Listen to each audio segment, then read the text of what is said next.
Hi, everyone. Thank you for joining us today, and welcome to our third presentation of our four-part alumni webinar series, Billikens in the Boardroom.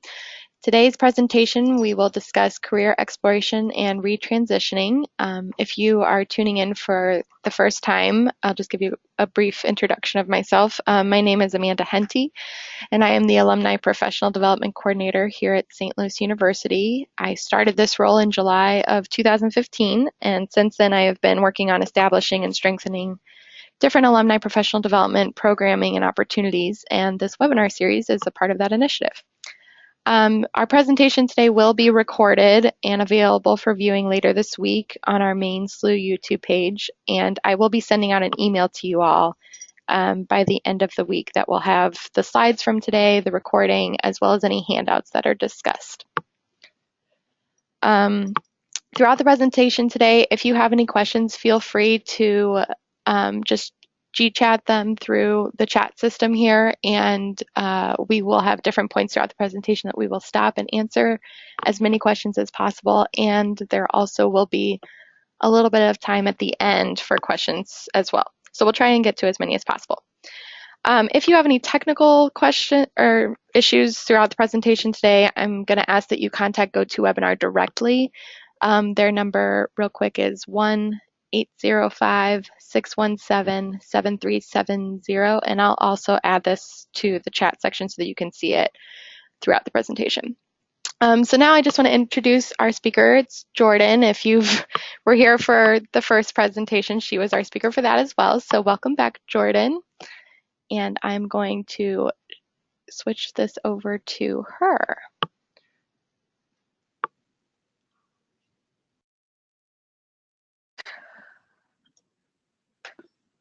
Okay, hello everyone. Give me a couple of seconds to share my screen and start the presentation.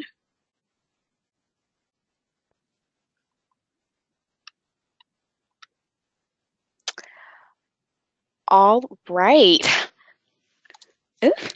Again, welcome everyone. It's so great to be with you guys again. For those of you that were listening on the first webinar, again, welcome back. Those of you that you're tuning in for the first time, welcome. Very, very excited to be presenting to you on a very important topic. My name is Jordan, and I am a career development specialist here at St. Louis University. As I mentioned, I'm just so excited to be your facilitator as part of our professional development series, as well as, presenting today on our second to last professional development topic, which, as Amanda stated, is career exploration and retransitioning. So a little bit about me is I've been at SLU for a little over 2 years. I have a Bachelor of Arts in Science and Journalism with a concentration in public relations and a minor in marketing from Georgia State University in Atlanta, Georgia. I also have a Master's of Education in Clinical Mental Health Counseling from the University of Missouri St. Louis right here in St. Louis, Missouri. I'm a nationally certified counselor with the National Board for Certified Counselors, and I'm also a provisionally licensed professional counselor. So I have nearly a decade of experience in presenting and developing workshops such as this related to training and development, as well as mentoring, advising, coaching, counseling individuals such as yourself, young professionals, alumni, and of course our students. So just a little housekeeping things.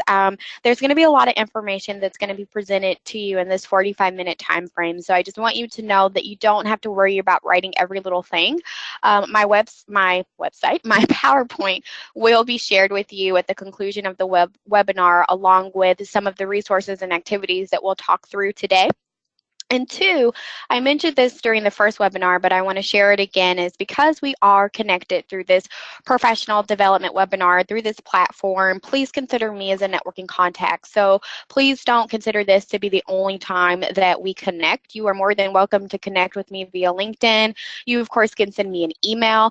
You can also schedule an appointment with our office. So our office works with alumni free of charge to you forever for the rest of your life. I am also one of 6 career development specialists, so you do not have to meet with me. I have 5 amazing colleagues that are experts in their field, so you can definitely reach out to them as well. And I will provide you information on how to schedule an appointment at the end of the webinar. So the agenda for today's webinar is very straightforward. I'm assuming that many of you guys read the summary of today's topic, but just as a reminder, we're going to be talking about, career exploration and retransitioning. So we're first going to start with how do you prepare that mentally, emotionally, and physically? So planning for your transition, answering that infamous question that if you have met with someone in our office, we typically ask, why now? Why are you interested in making that decision now? So we're going to look at some ways to navigate that and plan accordingly, looking at the 5 W's, the who, what, when, where, why, and then, of course, how. Under planning for your move, we're also going to specifically look at the pieces of the career exploration process. How do you navigate that? So understanding yourself in relation to the world of work. How do you conduct that effective research on your different career interests? And then we're going to look at a gap analysis, something that I highly encourage all of you to do, looking at the skills and qualifications that you have, and also looking at the skills and qualifications that employer, that future employer of yours is looking for, and identifying any gaps. And if there are gaps, how are you going to acquire that experience? And then we're going to talk specifically on how do you execute a career action plan. Those of you that are transitioning from being at home for several years back into the workforce, so maybe you're re-entering the workforce. Those of you that have recently graduated in the last year, how to transition from college to work. And then those of you that have been working for many years, but maybe you've been working for maybe 2 fields and you want to transition into another one. So maybe you're on your second or your third or your fourth career. And then some overall transition tips for all groups, and then some goals. So again, a very, very straightforward agenda. I am also a very flexible presenter, even though I cannot see you. So I will be stopping for questions. I will try to acknowledge as many as I can. The more specific the question is, I would ask you to hold those and reach out to me directly so I can give you the time and attention that you need. And I may recommend that you schedule an appointment, but just know that questions are welcomed. So before we dive into the content, I would love to just take a poll of who's actually on the call. So what I would like you guys to do is indicate which group you are in, which transitional group you are in. Are you re-entering the workforce? So maybe you've been in the workforce, but then you've been at home for the last several years and now you're re-entering it again. So if you're in that group, indicate that. If you've recently graduated in the last semester last year and you're looking for your first job out of college, an entry-level job, indicate that. And then lastly, those of you that are transitioning, from maybe your second career to your third career, your second job to your third, or third to fourth, or fourth to fifth, if you can indicate that. So identifying which group you're in would be great. So I'll give you time to do that.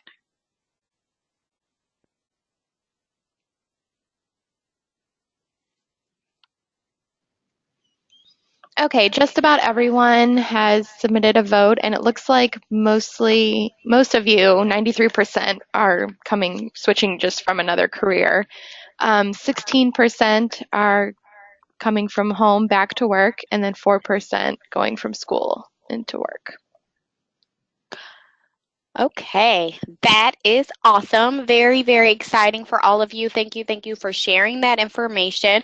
So I've designed the presentation accordingly then. Yay. So that just means that this presentation can definitely be applied to all of you. And again, if you have questions, you can ask them. And again, the more specific your questions are, you can definitely reach out to us through an individual appointment. So I would really like to start the presentation by reminding you of a simple statement: you are here. And there's actually this really great quote from this really great book that you guys may want to write down. It's called Designing Your Life by Bill Burnett and Dave Evans. And it really goes through how do you get meaning from your life and just your work in general. So meaning from work, and then how your work applies to your overall meaning in life. But the authors state, this is the quote: "It doesn't matter where you come from, where you think you're going, what job or career you have had or think you should have. You are not too late and you are not too early. It is important that you begin to build your way forward from wherever you are, regardless of the life design problem you are facing." So I just want to echo that and just tell you, it is very, very easy when you are in the process or in the beginning stages of retransitioning into the workforce or transitioning into another position, to compare yourself to others, to compare yourself to your friends and your colleagues. Questions such as, should I have started early? Am I in over my head? Do I have what it takes to move forward? I've heard all of those questions before. Those questions begin to cloud your decision making and cause you to have doubts and fear. But please remember that you are where you are supposed to be, just like the quote and the statement states, you are here, you are not too early, and you are definitely not too late. The fact that you are motivating yourself even by connecting in today's webinar and deciding to take that step forward means that you are on the right track. So I hope that that's motivating for those of you that are viewing this process as being very overwhelming and very scary. It can be, those are normal feelings to have, but no, it's very, very doable, which I'll remind you of throughout the presentation, and just stay motivated and push forward.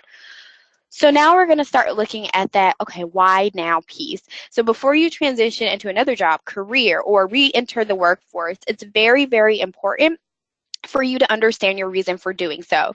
This is not a process that you want to enter into blindly. You want to know why you want to transition, because you will probably get that question as you continue to network, which we'll talk about later, as you continue to apply to different opportunities. Now, of course, your response to yourself is going to be a little different than the response you tell maybe to an employer of why you're leaving your position, but you need to know why are you engaging in this process, because that's going to be your motivation when you encounter those days where you just can't do this, or maybe my job, it's not ideal, but it's comfortable, I don't want to go through the transition process. But going back to that why question should be really, really encouraging, having a response for that. But also having the 5 W's and the how answered can be very helpful. So for instance, thinking of who would be very helpful in helping you gain more information about your industry, career, interest. Those of you that tuned into our networking and branding webinar, it's identifying those people you've already established a relationship with, and then those people that you want to meet, that you don't know, but you want to know. So who would be really helpful in this process? Then thinking of what are the skills, experiences, education, qualifications that make you a marketable candidate. So again, we're going to look at that gap analysis to make sure you're in line to what that company is looking for. But what do you have to offer? You need to realistically think of open positions and evaluate if you're both eligible and qualified to apply for those positions. But if you are, you also want to be able to effectively communicate that you are a fit. Where do you need to go to seek the information necessary to make sure you are visible and to show that you are a fit to that company? So for one, we have a career and graduate school fair in September. No worries, I will give you the date for that. But it's an opportunity for you to network with over 100 of employers that are interested in meeting you, especially if your skills align to what they're looking for. Also considering different opportunities to interact with employers that are of interest to you. So professional associations or volunteering in your community, referrals, going to your friends of friends who could be helpful as well. And then when, what is the timeline of your transition? The earlier you can start this process, the better. So if you're at a job and you're like, you know what, I don't see myself being here next year, starting that process now, even if you're not applying, but you're talking to people, you're doing some research, that is very beneficial. Of course, life does happen. We lose our jobs. We're downsized, we're laid off. So I understand that sometimes you can't predict the circumstance, but you want to have a plan. For when you want to transition, and then are you setting a realistic timeline, which we'll discuss, SMART goals at the end. And then the infamous question, the why. Why do you want to transition? Are you unhappy at your current place of employment? Are you seeking professional growth? Do you want to learn something new? Regardless of the reason, you want to have that question answered to yourself, and you want to be able to have a professional response provided to an employer. So, you want to understand that this is a very long process, but again, remaining confident and persistent in it.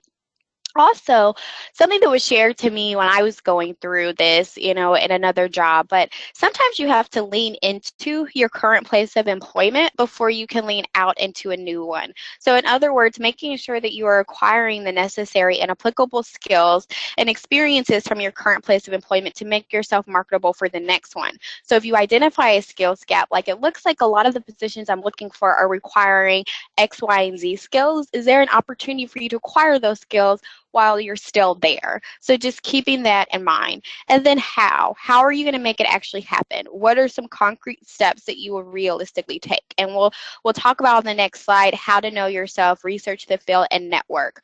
But before we do that, I want to share with you an activity that's also in that book, Designing Your Life, and I will make sure that I send this to you. But this is very helpful for those of you that are, I mean, re-entering the workforce, is great, but especially if you're already working before you transition into another opportunity. So it's called a good time journal. So I'm only going to email you one document, but I'd encourage you to print it off 3 times and fill this out over a course of 3 weeks. So each document would represent a week. So what you would do on the lines provided is you would list a specific work activity, thinking of activities that stand out throughout your day.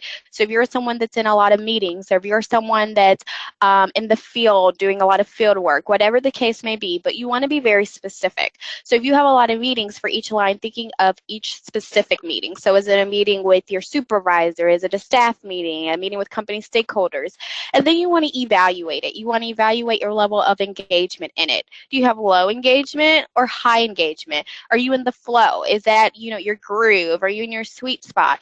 And then energy, is it negatively, draining you? Or is it draining you out of your energy, or is it motivating you forward? So an example that they use in the book is this individual that enjoys or is really, really good at doing presentations. So he's really engaged in them, but at the end of the presentation, he's just physically, mentally, and emotionally drained. So, doing that for all of these activities, doing it for a course of at least 2 to 3 weeks. And at the end of those 3 weeks, I will also send you this document. You're going to engage in a reflection activity where you're going to go through these and pull out those themes and trends that you notice, because those can be really great indicators of what you're looking for next, and how you're going to best contribute to the employer. So maybe you decide, what, it looks like when I'm in meetings with more than 5 people, it really drains me. Yeah, I'm engaged because I have to report out, but it is really draining. So, looking for, maybe an organization that doesn't have as many meetings, or they're more smaller scale, but things like that. So this can be very helpful before you move forward.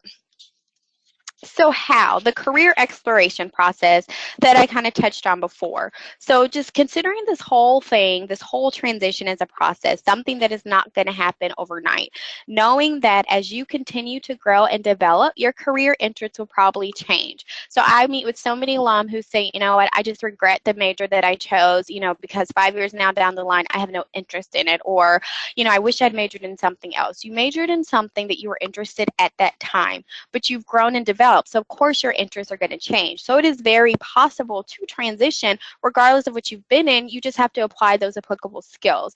So just recognizing it's a process and knowing that in order to execute a successful career action plan, you need to know yourself, you need to engage in some career research, and you need to have a career action plan, which is helpful in executing a career action plan. And we're going to go through each of those areas in more detail.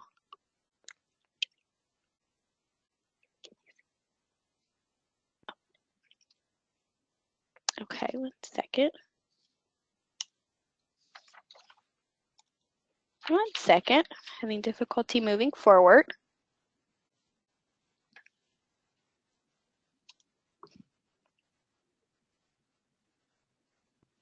Okay.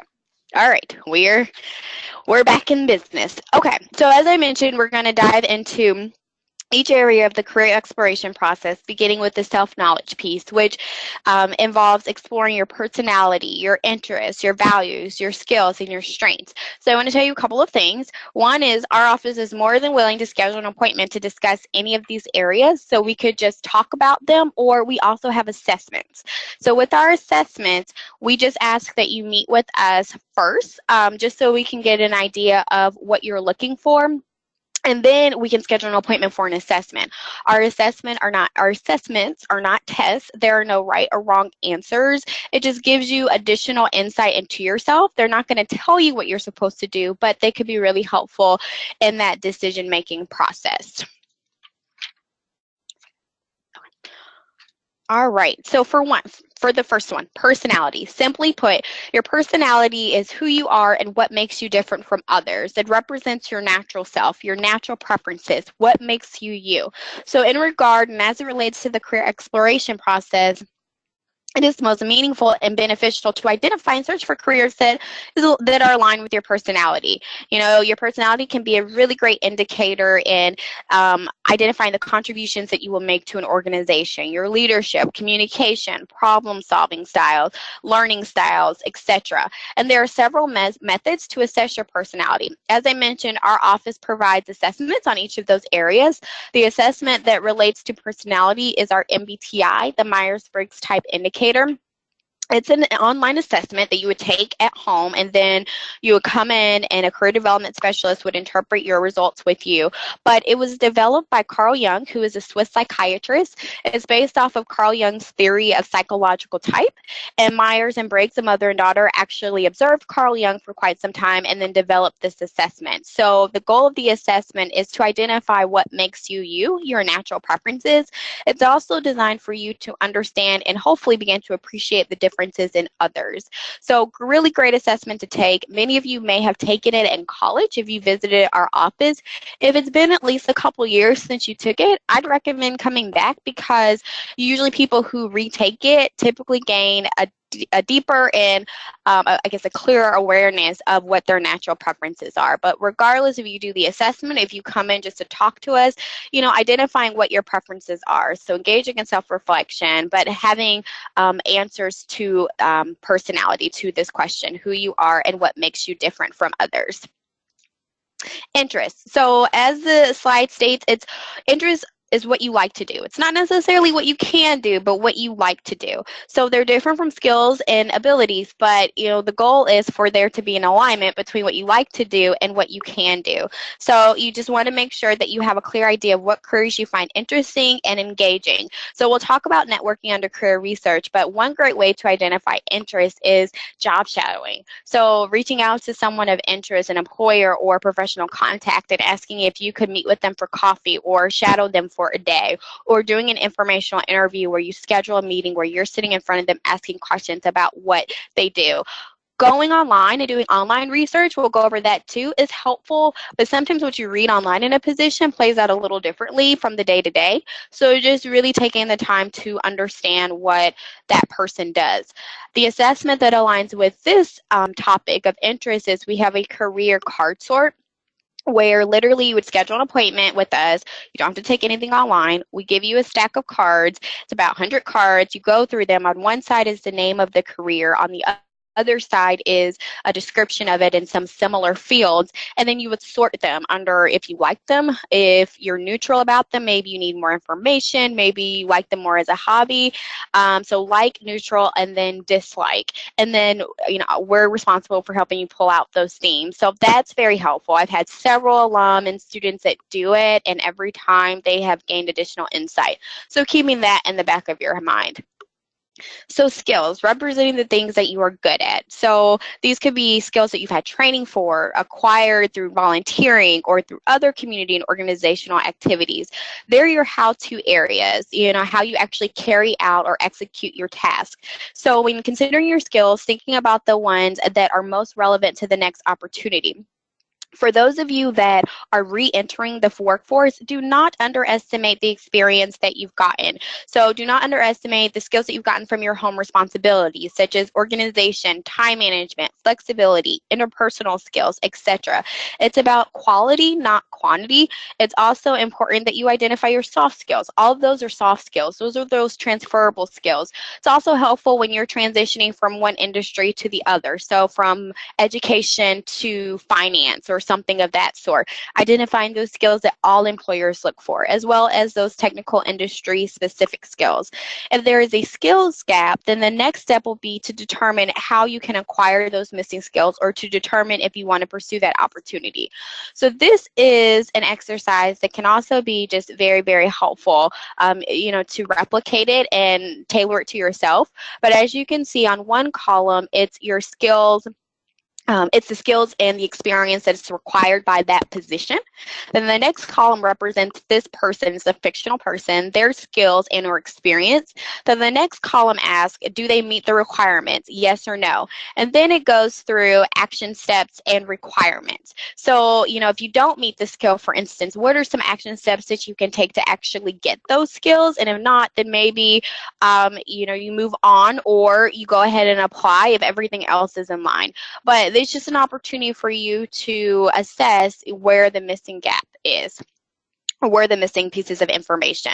So the assessment that aligns with skills is another card sort, and it's very similar to the interest, but you're identifying the skills that you're good at and the skills that you like using. So that can be very helpful. We also have a skills paper assessment that I will email to you, and that's just something you can do at your own time. And then if you want to come in and have someone talk with you about it, you could definitely do that. And then values. So, what is important to you? So these are the qualities that are considered to be the most important guiding principles that help set priorities in your career and life. So they're highly personal, highly unique, and they define what's meaningful to you. So when you are considering your next opportunity, please don't minimize your values, because your values typically determine your fit within the position. So you may not be able to find a position that incorporates all of your values, but you want to make sure you're able to identify what's important to you. Oftentimes, when we are in pure desperation, we're trying to find that next opportunity. We just take anything. We're like, you know what, it pays decently. No, I don't like what I'll be doing. No, I don't think I like the company culture, but I need a job. Well, typically that job doesn't end up working out because our values are not aligned with it. And no, maybe you have 5 top values and they're all not incorporated, but at least having a clear awareness of it so you can make a confident decision. And if that doesn't sell you, research supports that aligning your career with values lowers stress. It's a higher morale. It increases productivity. There's more fulfillment, professional growth, and more investment in your work. And it makes sense because you really care about the mission of that company. So making sure that you have a clear awareness about your values, and are able to at least communicate that to yourself before moving forward. We have a card sort as well for values, and then we have a paper assessment that I can send with you that'll allow you to identify some of your workplace values and then rank them. And then last but not least, the last area of the self-knowledge piece of the career development process is strengths. So we're simply asking, what are you good at? So these are your near perfect areas, the things that you are very confident in and can execute nearly to near perfection. So knowing your strengths can be very important in your career exploration. These are your areas, again, that you feel confident in, and they need to be communicated to an employer best places in an interview and then networking opportunities. So when you get the question of what are your strengths, then you're able to identify them accordingly. So our office administers what's called Strengths Finder or Strengths Quest to aid in that process. So it's a well-known assessment, but it gives you the opportunity to identify what these 5 signature areas. So it's these 5 themes of talent that show your potential areas, your growth areas, and areas that you should be practicing and getting more skills in so you can transition them into actual strengths. So strengths is an online assessment that you would take at home, and then you would come in and we would interpret the results to you or with you. So again, we have so many resources, but as you can hopefully understand at this point, is that understanding who you are in relation to the world of work is very, very important, because I bet you will get some of those questions of, again, what are you good at? What are you interested in? Especially as you're networking, people want to help you, but they want to know how they can help you. And you need to be able to effectively and confidently communicate your brand to employers, which we talked about in the first webinar. And so having responses to each of those areas is the best way to do so. So we're going to transition into career research next, which is the second piece of the career exploration process. But I want to stop here to ask if anybody has any questions so far. Okay, so we'll just give you guys a couple of minutes to send in any questions here. Jordan, can you speak on really quick? We do have several people that have asked, since they don't live in the St. Louis area, what kind of Can they have a conference call with you guys? How do they get the material? Yeah.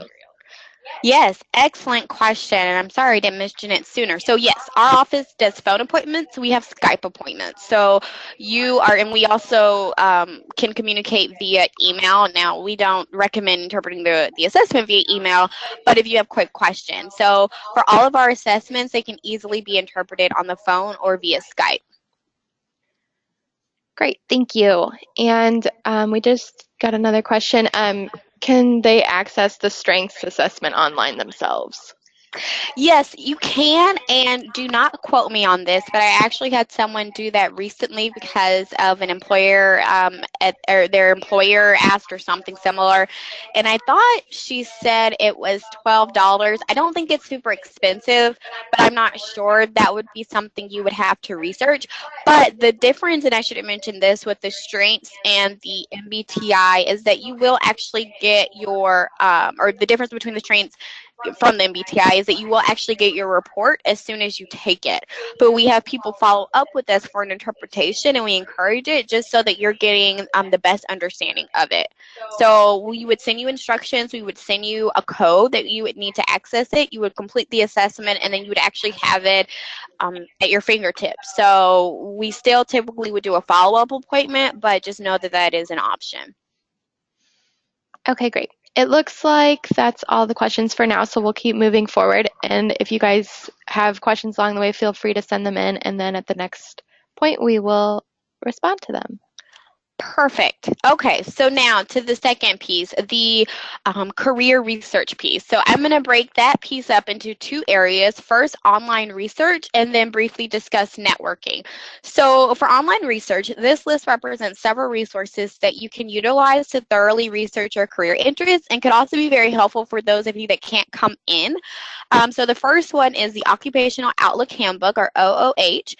This is a tool that was created by the Bureau of Labor of Statistics. Many of you are probably very familiar with it, but you can actually access it by just doing a general search. But this site can be very helpful, to help you find career information on duties, education, training, pay, outlook for hundreds of occupations. ONET's very similar to the Occupational Outlook Handbook. It contains hundreds of occupational definitions to help job seekers like yourself. So both of those resources you can access by just doing a general search. So Can You is very similar in that there's a lot of career-related information on there, but this is actually a website or online resource that's accessed through our office. So the easiest way to access it is by going through Handshake. But if you want an actual definition of it, I can definitely send that out. I'll send it to Amanda, and she'll send it out to you. But So Can You. The cool thing about it is you can actually take online assessments that way. They are not the same assessments that we offer, but they do explore some of the same areas. And then there's also other activities that you can take. You could research careers. You can see a job outlook. You can get salary information, view similar occupations. So those top three are very similar in nature. You just access them a little differently. Also, going to company websites. If you have a company in mind, start there. See what they have to offer. Look at their mission statement, their values, their clients, their services, seeing how they represent themselves in the media and blogs. What are other people saying about them? And then LinkedIn. So hopefully everyone knows LinkedIn. LinkedIn, of course, is the largest professional networking site. So you can definitely connect with as many professionals as you would like. But another great benefit of LinkedIn is researching different areas. So let's just say you have a position in mind. Like, let's just say that you want to be, a project manager, for instance. You can type that in the search bar and see who will come up. Hopefully you'll be able to see alum first, and I'd start with them because you have SLU in common. But then going to their profile and seeing, okay, well, where have they worked? What was the first job they worked in? What was the next job? Doing some research that way. What did they actually do? Did their roles vary from position to position? So you can also reach out to that person and talk to them on the phone or in person or directly. but you can use their profile as a research tool as well. So if there's some companies of interest, then you can go to their company website and research that way. So Handshake and job posting boards, I mentioned Handshake before. So Handshake is our online job system, and it's for SLU students and alumni.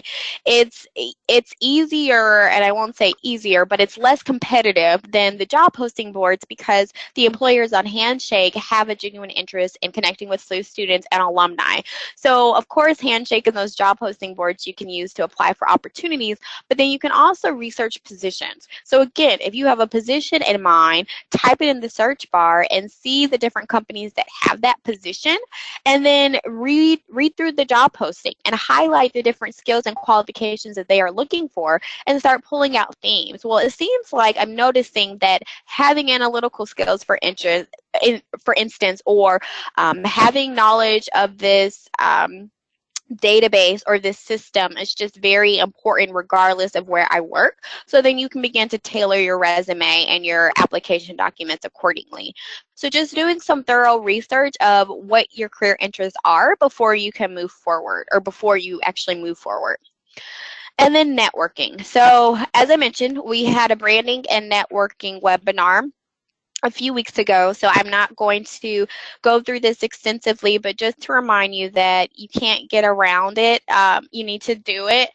You know, a lot of times companies like to recruit people that their employees have referred or that they actually know. So starting with your informal personal contacts, so those people you've already established a relationship with, friends, family, neighbors, classmates, then moving on to your formal, professional informal contacts. So these are people that you've established a relationship as well, but in a more professional or academic way. So faculty, staff, other alum, coworkers, supervisors, and of course with supervisors, that's the trust factor, and there's a lot of things that are in consideration with that. But, or former supervisors, but people that you've already connected with, but in a more professional way. The difference in reaching out to them is just, it will be a little more formal. So maybe you send an email, maybe you ask to get on their schedule. But again, starting with who you know, and then going down to the individuals that you would like to know. So going to networking meetings, scheduling networking meetings, going to our career and graduate school fair, which is on the slide. It's September 27th from 12 to 4 in the Bush Student Center. We have a career fair app that will actually go live soon, and you'll be able to download and see the employers that are going to be there. So I always tell my students who are abroad, or alum that are not here and can't get back here, that look at that list of employers. You may not be able to meet with them, but at least you know that they are hiring, and at least they have an interest in recruiting from SLU. So then you can reach out on LinkedIn, or you can go to their company website. So just keeping that in mind as a resource. And then last but not least, LinkedIn and SLUvisors. We talked about LinkedIn. SLUvisors is our alumni advisor network. It's an opportunity for you to log in, and you will be able to search and connect with other alum as well as students. But then if you find somebody of interest, you can book a career conversation with them. So networking doesn't get easier than that. So just keeping those resources in mind. So SLUvisors you can access through Handshake as well, or you can go to the website slu.evisors.com. Okay, questions about career research or networking? Okay, we'll take a couple more minutes again. If you guys have any additional questions from what Jordan just spoke on, feel free to send them in.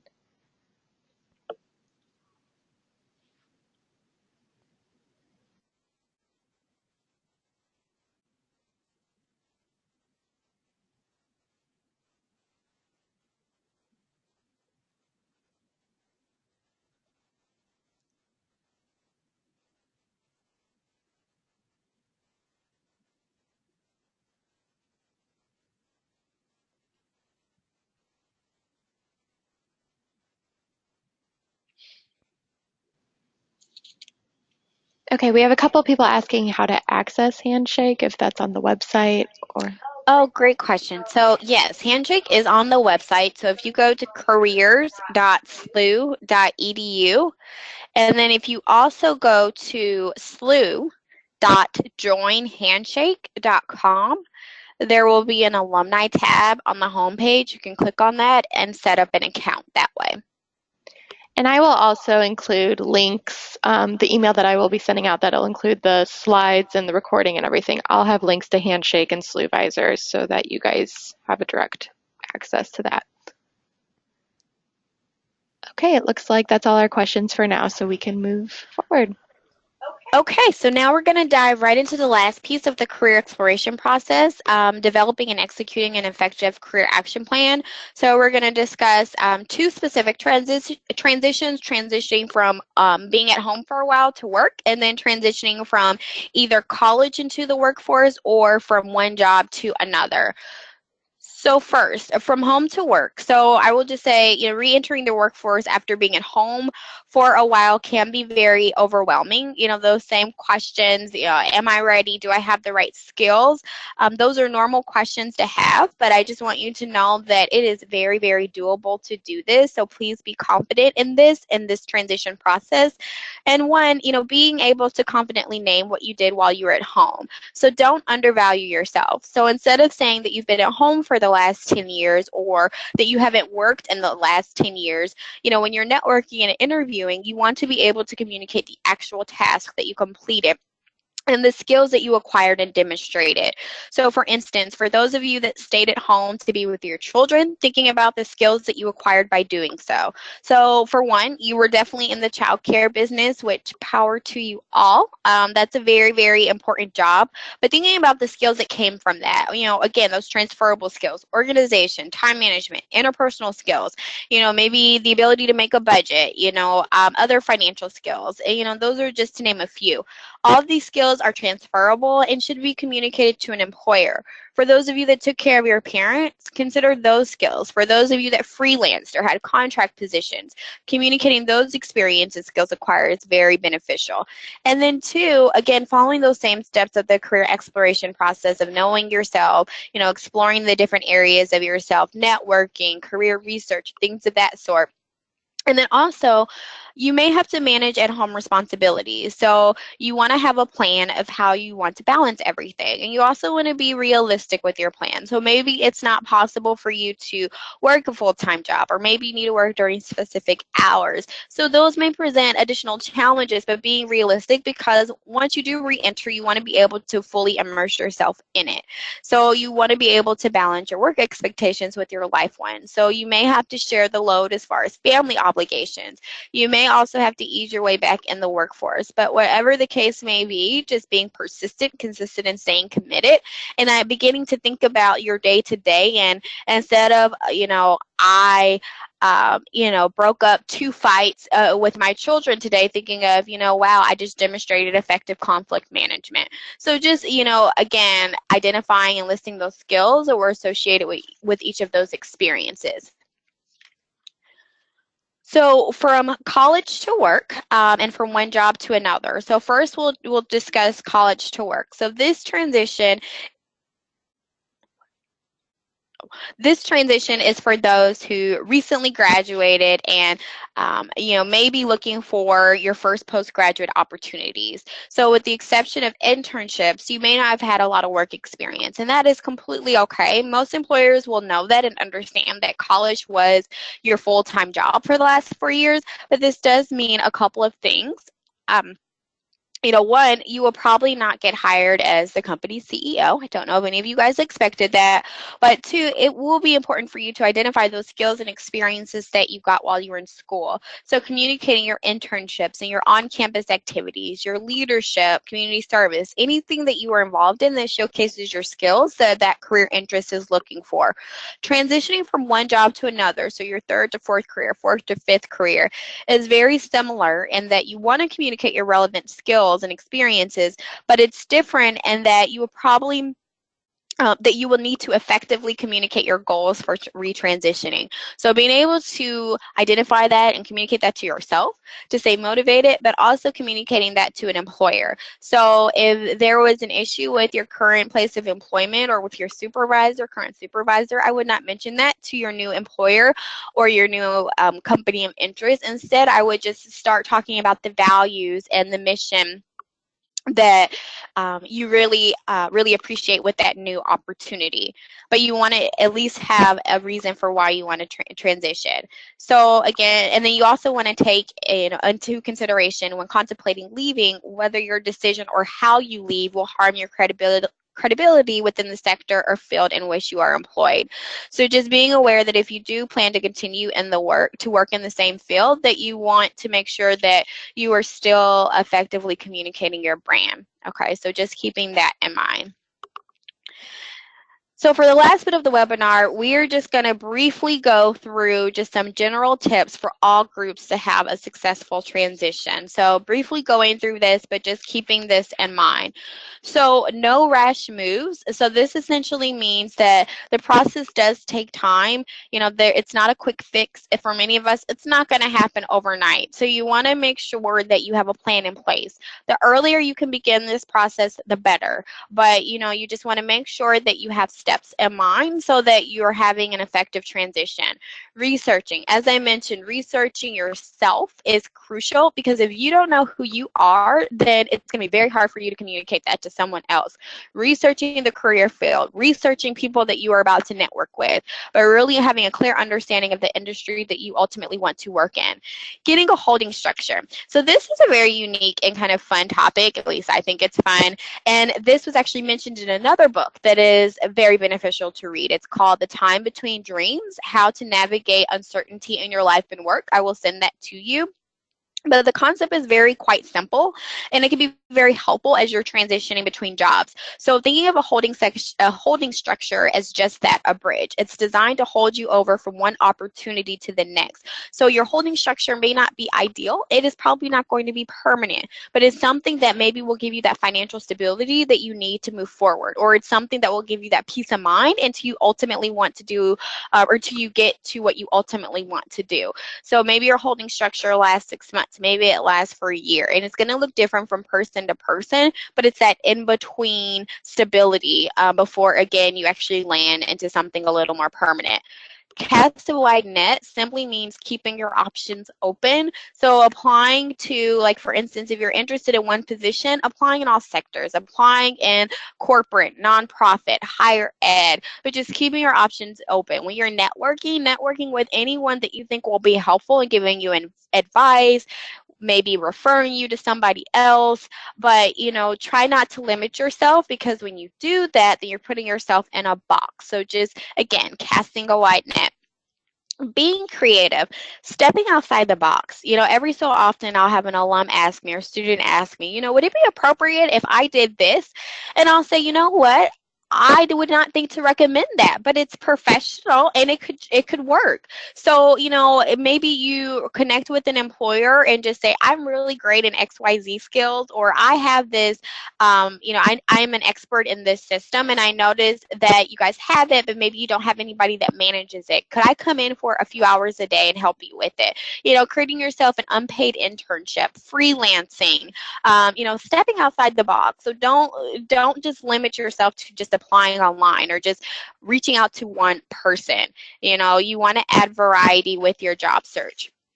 Targeting the smaller fish just means that you are not only going to be successful, if you work for a Fortune 500 company. There are other ways for you to reach your career satisfaction. So don't forget the smaller companies and the local companies and even the nonprofit sector. Knowing the latest technology is very self-explanatory. So just know what your company uses. If you don't have the skills, but it's very important, then do yourself a service and try to acquire them. And then self-care is probably the most important tip, because as I mentioned, this process can be just very, very overwhelming. You want to take time for yourself. So whether you take a day off or you take a minute off, you want to take time to just breathe and step back.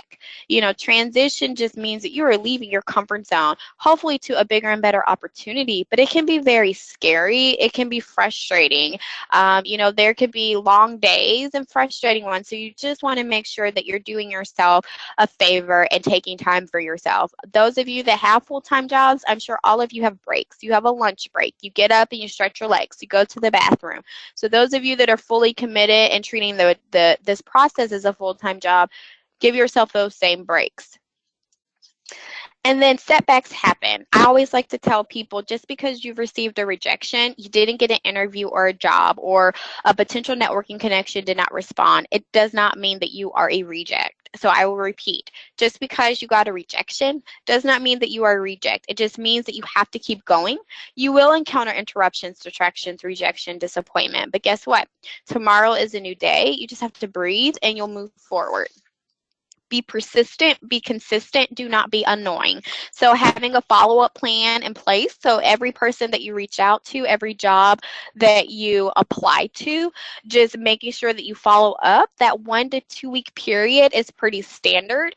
If you have called someone or sent an email on Monday, I would not reach back out to them on Tuesday and ask if they've got the email. But at the same time, if it's been a month since you heard from someone, you do want to follow up. So being persistent in a professional way.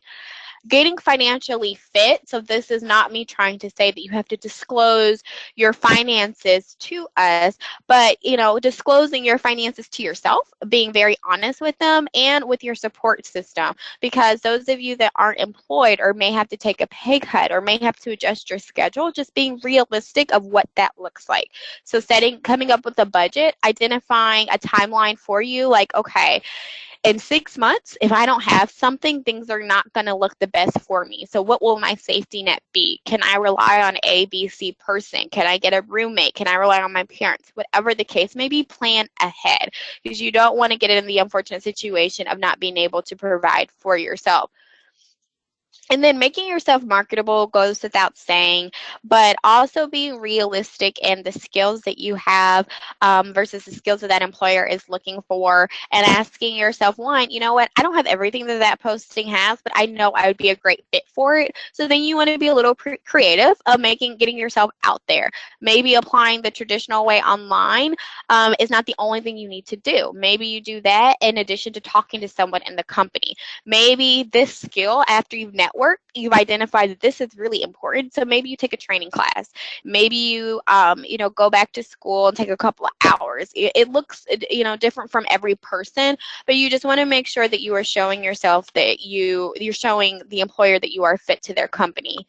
And last but not least, just setting those realistic goals, making sure that they are specific, they're measurable, attainable, relevant, and timeable to achieve. So, again, thinking of, what exactly you will do, what is your goal? What is your plan? How will you know the plan has been executed?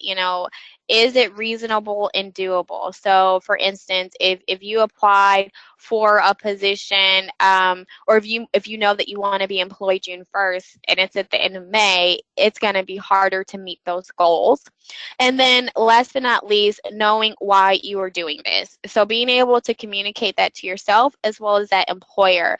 And then the last thing that I will say that I really want to mention, as far as that leaning into your current employer in order to lean out successfully, as I mentioned, it just means making sure that you've acquired as much skills and experiences that you can before you move forward. But it also means still staying engaged and with your current employer, because you're going to need them as part of your transition. You're going to need them for as a referral if your new place of employment reaches out to them. So you still want to lean into the point where your employer sees that you are an effective worker and doesn't start to suspect that you are moving forward until you're ready to tell them. But then, of course, you're leaning out because you do ultimately want to move forward. And as I mentioned, we are here to help. We work with alum that are local. We work with alum that are in other states. So just keeping that in mind. I've even worked with students that are in Madrid or just studying abroad in other countries. Skype works perfectly. So know that, if you're not here, you can still reach out to our office. So you can schedule an appointment with myself. You can also connect with me on LinkedIn, and you can also schedule an appointment with anyone in our office. Any final questions before I share information about how to reach out to us?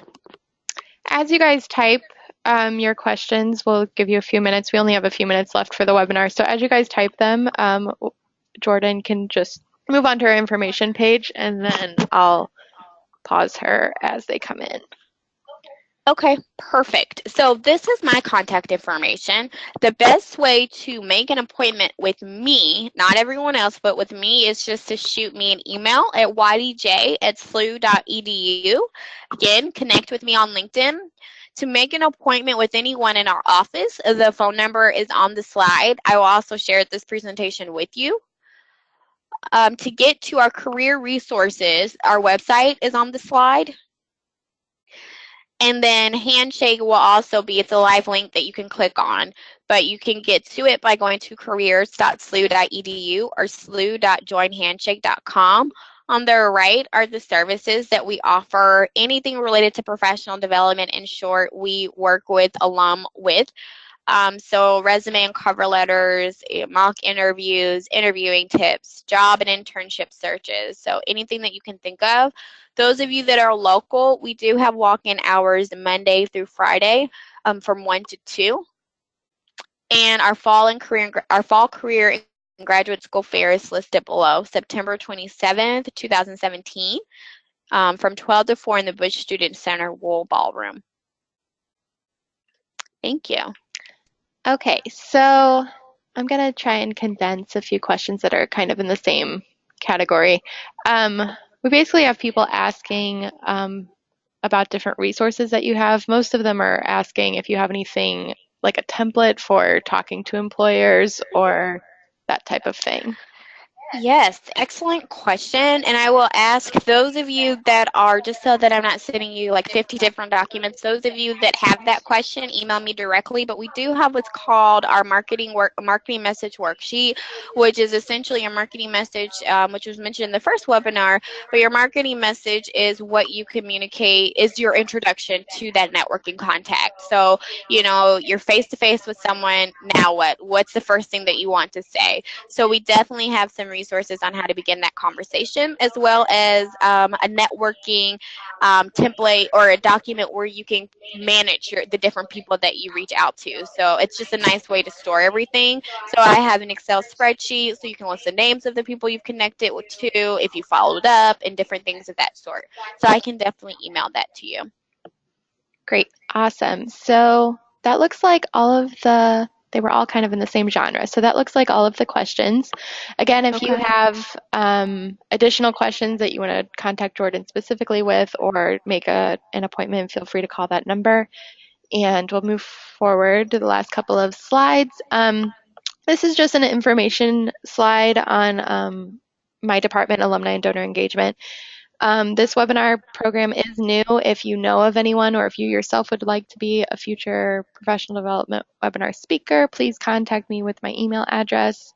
And there is more information about alumni professional development, different opportunities on our website. So that is there as well. And then last but not least, our final webinar for this series is in 2 weeks on August 23rd, and Jordan will be our speaker again, and that is on Interviewing 101. Yes, 101, not 10. Yes. So I hope you guys can join us for that. Thank you, everyone who was able to come out today. Again, like I've said before, I will be sending out an email. You can expect it by the end of the week, and I will have different handouts that Jordan's going to give to me, as well as the slides and the recording for today. So hopefully that'll be helpful to you guys. And if there are specific questions you have, contact Jordan, or specific handouts that I'm not including, feel free to contact Jordan as well. In addition to my email, there will be a follow-up email that goes out later today that will look like it's coming from GoToWebinar, because it is. And that will have a survey in it. So if you guys could take the time and just fill it out, it's a really brief survey. It just kind of helps me continue to develop this program and get your feedback on different topics that you guys would like to see and how you think the different presentations have been. So thank you everyone for joining us today, and thank you again to Jordan. This has been really great, and we hope to see you at our final presentation in a couple of weeks. Thank you everyone. Bye.